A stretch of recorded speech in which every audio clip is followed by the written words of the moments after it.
In 1999, a Russian man by the name of Vladimir Kranov called a professor at the Bashkir State University in Russia named Alexander Shuvyurov because he had found a strange slab buried in his backyard. Little did Kranov know that he had stumbled upon one of the most baffling archaeological discoveries on Earth.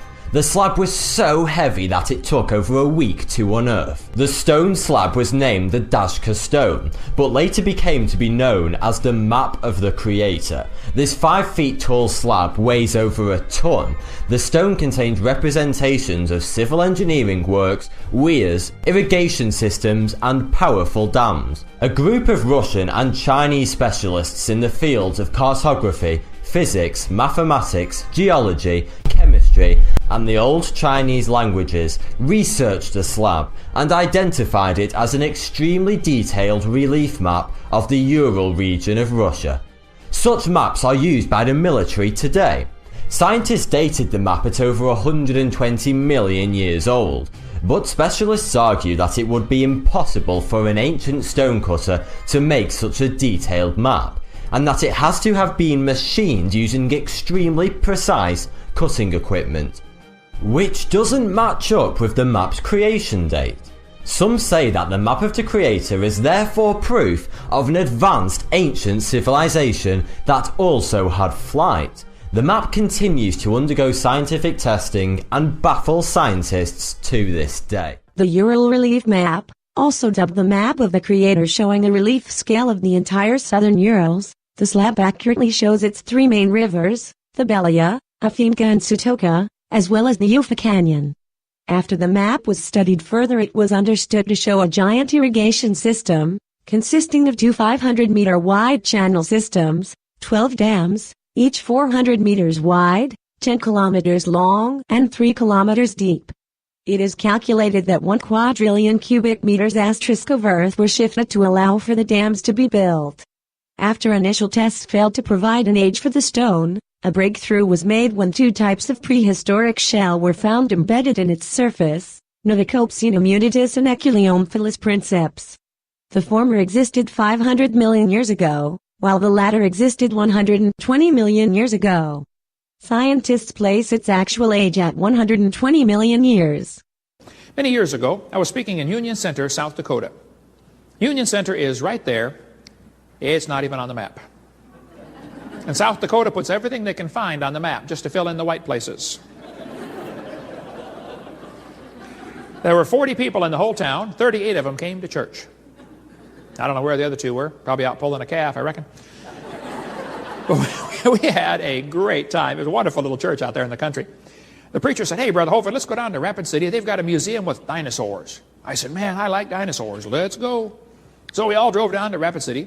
We walked in the door, and this old fellow met us at the door, and he said, "Folks, I'm a guide here. Would you like me to give you a tour?" We said, "That would be great, sir." The first place we stopped on this tour was the geologic time scale. They've got it behind glass, all lit up. It's holy. Don't touch it. Okay? We're standing there, and the guide said, "Now, folks, this layer of rock you're looking at right here is about 70 million years old." And it's so cool, because they always get that sanctimonious tone in their voice, you know. 70 million years old.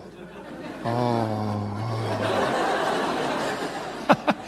My daughter raised her hand. She said, "Sir, how do you know that layer is 70 million years old?" He said, "That's a good question, honey." He said, "We tell how old these layers are by what kinds of fossils are found in them. They're called index fossils." She said, "Okay." We walked around the other side. We're standing over here, and the guide said, "Now, folks, these bones you're looking at are about 100 million years old." My daughter raised her hand again. She said, "Sir, how do you know the age of those fossils?" He said, "Well, honey, we tell the age of the fossils by which layer they come from." She said, "Sir, when we were standing over there, you told me you knew the age of the layers by the bones, and now you're telling me you know the age of the bones by the layers." She said, "Isn't that circular reasoning?" I thought, wow, a chip off the old block. That guide had the strangest look on his face. It was almost as if he were thinking. He looked at my daughter. He looked at me. I wasn't about to help him. I thought, man, this is going to be good. I got to hear this. He looked back at my daughter. He said, man, you're right. That is circular reasoning. He said, I never thought of that before. That poor fellow drove 50 miles one way that night to hear me speak in Union Center, South Dakota. The crowd swelled to 39. We set up a chair in the aisle. Afterwards, he talked to me for almost an hour. He said, Hovind, is everything I believe about geology wrong? I teach this stuff at the college. I said, oh, no, man, I like geology. Are you kidding? You've learned the names of all the minerals. That's a good trick, folks. There are 1,200 minerals. Some have names about this big. I said, you've learned the hardness test, the Rockwell test, the scratch test. I said, no, sir, I like geology. I like rocks and minerals. I have a huge fossil collection, a big mineral collection. I like minerals. I said, but the part about them being different ages is all baloney. But he doesn't dare quit teaching it because he'll lose his job.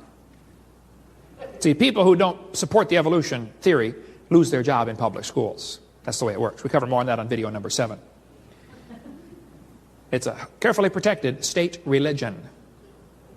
It's all based on circular reasoning. I'll show you. This textbook tells the kids on page 306 to date the date the rocks by the fossils. On the next page it says, date the fossils by the rocks. Circular reasoning. This is silly. Okay?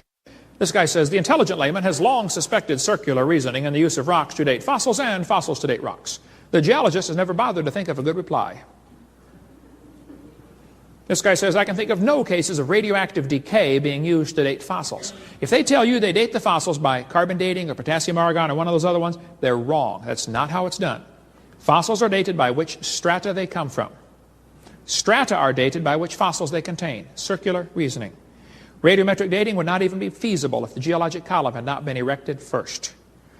This guy says, the rocks do date the fossils, but the fossils date the rocks more accurately. I think the cheese done fell out of his sandwich, folks. Okay?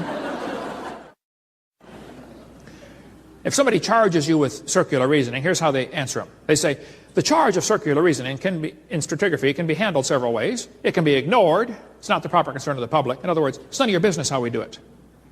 Or it can be denied by calling down the law of evolution. It can be admitted as a common practice or avoided by pragmatic reasoning. But the fact is, it's all based on circular reasoning.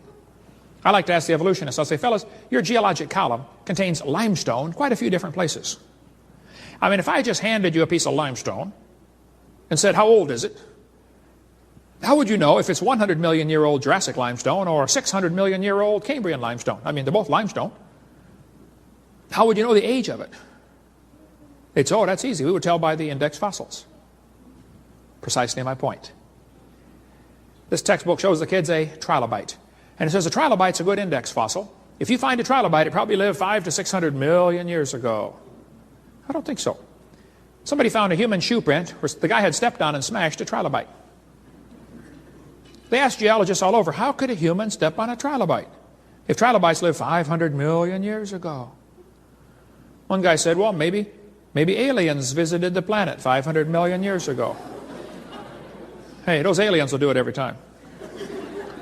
Another guy said, maybe there was a large trilobite shaped like a shoe that fell on a small one. Well, hey, there are some big trilobites, okay, but they're not shaped like a shoe. 2 Peter's got the best story about that one. The scoffers are willingly ignorant. After initial tests failed to provide an age for the stone, a breakthrough was made when 2 types of prehistoric shell were found embedded in its surface, Novicopsinum unitus and Eculeomphalus princeps. The former existed 500 million years ago, while the latter existed 120 million years ago. Scientists place its actual age at 120 million years. This textbook shows the kids a fossil graptolite. This is the New York State fossil. It says graptolites lived 410 million years ago. Only problem is they found graptolites still alive. Now, if they're still alive, couldn't they be found in any rock layer? A geological test of the slab concluded that it consisted of 3 layers, the base being 14 centimeters thick dolomite, the second being a diopside glass unknown to science, while the third is a protective layer of calcium porcelain. Chuvyarov said it should be noted that the relief has not been manually made by an ancient stone cutter. It is simply impossible.